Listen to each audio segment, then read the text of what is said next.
ہمارے ساتھ موجود ہیں سابقہ ممبر PMLN دانیال عزیز صاحب. تھینک یو سو مچ. جی بہت شکریہ.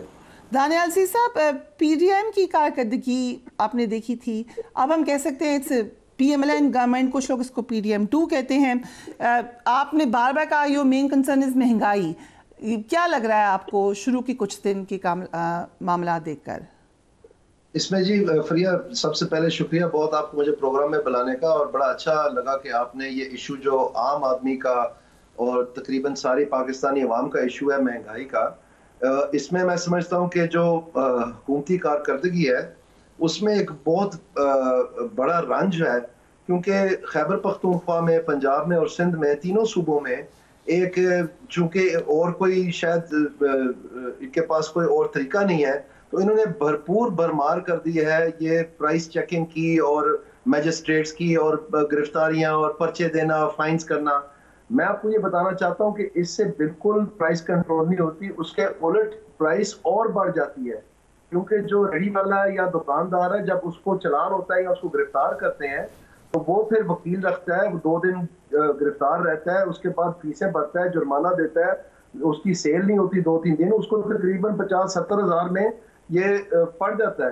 اور وہ پھر انسپیکٹر تو 24 گھنٹے اس کے سر پہ نہیں کھڑا ہو سکتا, وہ تو چلے جاتا ہے اپنا کام کر کے, وہ پھر اگلے گاہکوں میں سے یہ پورا کرتے ہیں. اور یہ بات ویل نون ہے, یہ ڈاکیومنٹڈ ہے, کمپٹیشن کمیشن آف پاکستان نے بتایا ہے حکومت کو ایک ریفرنس میں باقاعدہ کہ یہ جو پریکٹس ہے اینٹی ہارڈنگ اور پرائس کنٹرول ایکٹ کے تحت چھاپے مارنے اور ایک مارکیٹ پروسیس کو ابسٹرکٹ کرنا اور بلاک کرنا, ایک طرف ہم کہتے ہیں کہ مارکیٹ کے ذریعے ہم نے معیشت کو اٹھانا ہے اور دوسری طرف ہم مارکیٹ کی جو ہے نا جڑ مار رہے ہیں. لیکن سب سے بڑے دکھ اور رنج کی بات یہ ہے کہ حکومت پاکستان کو اچھی طرح پتہ ہے کہ مہنگائی کیوں ہوئی ہے. آپ دیکھیں افغانستان میں اس وقت -8% مہنگائی ہے, -8% افغانستان میں, اور باقی بر صغیر میں جس میں بنگلہ دیش, انڈیا, سری لنکا, نیپال وغیرہ ہے, کہیں بھی 10% سے زیادہ نہیں ہے اور بیشتر 5% ہے.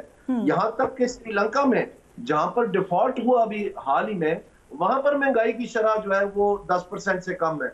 تو کہنے کا مقصد یہ ہے کہ یہ بالکل ہوم گرون پرائس انکریز ہے, کوئی اس کا سپلائی سائڈ یا کاسٹ پش کے ساتھ تعلق نہیں ہے. اور افسوس کہ یہ کہنا پڑتا ہے کہ یہ کاسٹ پش اس لیے بتایا جاتا ہے کہ ہمارا کوئی قصور نہیں, ہم تو بے بس ہیں.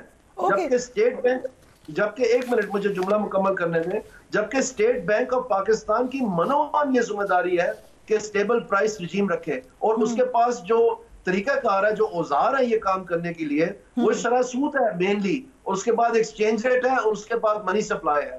تو ایکسچینج ریٹ, یہ انٹرسٹ ریٹ اور منی سپلائی دونوں پہ اسٹیٹ بینک بری طرح فیل کر رہی ہے, اور اس کو چھپانے کے لیے یہ حکومتیں اور یہ جماعتیں جو ہیں یہ شامل باجا ہیں کہ یہ صوبائی سطح پر ہم پرائس ہائی کو روک لیں گے.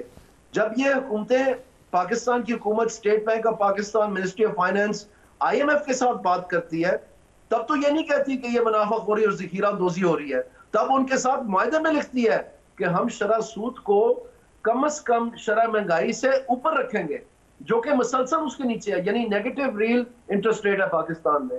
تو یہ وجہ ہے پاکستان کی مہنگائی کی. مہنگائی ہوتی نہیں ہے, مہنگائی کی جاتی ہے, یہ سمجھنے کی بات ہے.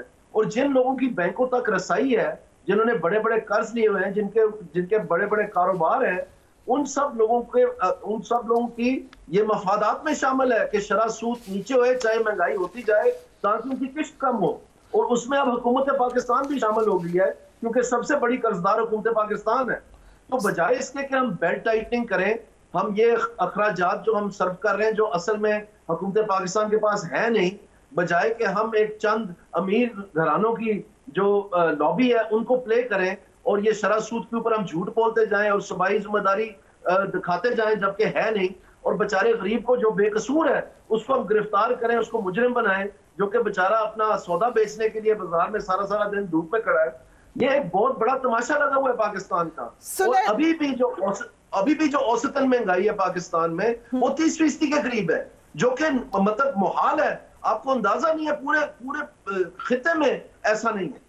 اگر ہم ایک تو کیبنٹ کے اوپر کامنٹ آپ ضرور کریں, کیسے لگ رہا ہے آپ کو؟ وزیر خزانہ اسحاق ڈار صاحب نہیں ہیں, نئے وزیر خزانہ ہیں سینٹر میں, پنجاب کی کیبنٹ کو بھی دیکھ کر what do you think performance کیسی رہے گی؟ I think performance is horrible. اس کی وجہ یہ ہے کہ یہ 566 ارب روپے بجلی چوری اس سال جو ہے وہ حکومت پاکستان نے خود مانی ہے کہ یہ ہونی ہے. اور ستمبر میں یہ شروع ہوئے بڑے دھوم دھام سے, اناؤنس کیا گیا کہ ہول آف گورنمنٹ اپروچ ہے اور ہم یہ جو نا IMF کی وجہ سے ہم نرخ تو نہیں کم کر سکتے لیکن چوری تو ہم روک سکتے ہیں. اور اس چوری روکنے سے جو ہے نا 4-5 روپے فی یونٹ بجلی جو ہے وہ شاید کم ہوگی اور لوگوں کو جو ہے نا یہ مشکل کا سامنا نہیں کرنا پڑے گا. تو بڑے دھوم دھام سے شروع ہوئے اور IMF کو دسمبر میں یعنی ستمبر, اکتوبر, نومبر, دسمبر 4 مہینے کے بعد انہوں نے رپورٹ کیا کہ صرف 46 ارب اکٹھا ہوا ہے. اور پھر انہوں نے اناؤنس کر دیا کہ سردیاں آ گئی ہیں اب تو چوری ہوتی نہیں ہے. یعنی اگر یہ کچھ کر دکھانا چاہتے ہیں تو وہ جو 500-550 ارب روپے چوری کا ہے, چوری کا, ٹیکنیکل لاسز نہیں, لائن لاسز نہیں, وہ تو کم از کم جمع کر کے ہمیں دکھا دیں, وہ انتظامی جوہر تو دکھائیں. اور میں آپ کو افسوس سے کہنا چاہتا ہوں کہ یہ بری طرح فیل ہوئے اور یہ فیل رہیں گے کیونکہ ان کی ترجیحات میں انسینٹیوز بیسڈ اپروچ نہیں ہے. یہ سب کچھ سمجھتے ہیں کہ یہ ایڈمنسٹریٹولی کر لیں گے کہ پولیس بھی ڈال دیں, ریونیو اتھارٹی بھی ڈال دیں, پٹواری حضرات بھی ڈال دیں. ہول آف گورنمنٹ اپروچ میں ڈپٹی کمشنر صاحب بھی میٹر اتارنے کے لیے جو ہے نا ٹیمیں بھیج رہے تھے اور یہ سسپینڈ کر رہے تھے وابڈا کے اہلکاروں کو, ڈسمسل کر رہے تھے کئی لائن مینوں کو, میٹر ریڈروں کو, اور جو پبلک ڈیلنگ پوسٹیں ہیں وہاں سے جو لوگ اچھی شہرت نہیں رکھتے تھے ان کو ہیڈ آفس میں لگا دیا گیا. اس سب کچھ کرنے کے بعد اس 566 ارب میں ڈینٹ بھی نہیں ڈلا. تو ان کے پاس ابھی نئی ترجیحات کیا, یہ تو فیل ہو گیا. آپ کہہ رہے ہیں ایڈمنسٹریٹو طریقہ کار ہے تو وہ تو شہباز شریف فارمولا ہے. پنجاب میں اس وقت مریم نواز وزیر اعلیٰ ہیں. Is she following the same model? آپ نے ان کے ساتھ کلوزلی کام کیا. What do you think? What are her priorities? میں نے آپ کو یہ بتایا ہے کہ یہ باتیں کہ یہ چھاپے مار کے اور یہ نرخ نامے لگا کے اگر سمجھتے ہیں لوگوں کو گرفتار کر کے, بیچارے غریب دیہڑی دار جو دکاندار ہیں ان کو گرفتار کر کے یہ سمجھتے ہیں کہ قیمتیں نیچے آئیں گے, تو اس کے برعکس ہوگا. سو یہ کون ہے آپ کے خیال سے ایڈوائزرز کی غلطی ہے؟ یہ انتظامیہ جو پاکستان کو تباہ کر دیا, اور ان کو خود بھی مسئلہ یہ ہے کہ ان کا اپنا بھی مطالعہ نہیں ہے, ریسرچ نہیں ہے, سوچ نہیں ہے, انہوں نے فکر نہیں کی ہے ان چیزوں کی, اس لیے گہرائی میں نہیں جاتے ہیں. وہاں سے کنوکشن آتی ہے اور پھر پالیسی امپلیمنٹیشن ہوتی ہے. نہیں تو پہلی دفعہ جب آپ پالیسی امپلیمنٹیشن کرنے جائے ذرا سا بھی کہیں سے بیک لیش آئے تو آپ فٹافٹ بھاگ جاتے ہیں. جب تک سے کلیئرٹی نہ ہو تو کنوکشن نہیں آتی. تو کلیئرٹی تو آتی ہے مطالعے سے, ریسرچ سے, اس چیزوں کو سمجھنے سے. تو جب تجربہ ہی نہیں ہے, جب آپ کے پاس تاریخ ہی نہیں ہے, جب آپ نے یہ چیزیں سوچ سمجھی ہی نہیں ہے, تو پھر آپ کے پاس کہاں سے کلیئرٹی آئے گی, کہاں سے کنوکشن آئے گی اور امپلیمنٹیشن کون سی ہوگی. So you're saying کہ انہوں نے پڑھا ہی نہیں ہے. I assume you're saying PMLN کی سینئر لیڈرشپ وہ تو ایکسپیرینس ٹیم کا سلوگن رہا ہے ان کا.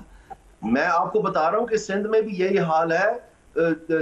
CM خیبر پختونخوا نے بھی یہی اعلانات کیے ہیں, CM سندھ نے بھی یہی اعلانات کیے ہیں.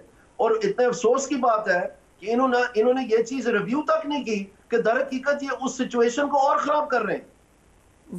اور یہ ایک منٹ نہیں, انٹرسٹنگ نہیں ہے, یہ ہاربل ہے. اس کی وجہ یہ ہے کہ ایک جب یہ قوانین تبدیل کیے گئے تھے سن 2002 میں, تو اس وقت یہ فیصلہ ہوا تھا کہ یہ قوانین جو ہے میجسٹریٹ جو ہے یہ صرف ہائی کورٹ چیف جسٹس کے متعلقہ ہائی کورٹ چیف جسٹس کی اجازت کے لیے لگ سکتے ہیں ایک مخصوص وقت کے لیے اور مخصوص مقصد کے لیے. تو اس وقت جب رمضان آیا, میری عرض سن لیں, اس وقت جب رمضان آیا تو چاروں صوبوں نے اپلائی کیا اپنے چیف جسٹس کو کہ ہمیں یہ اختیارات دیں.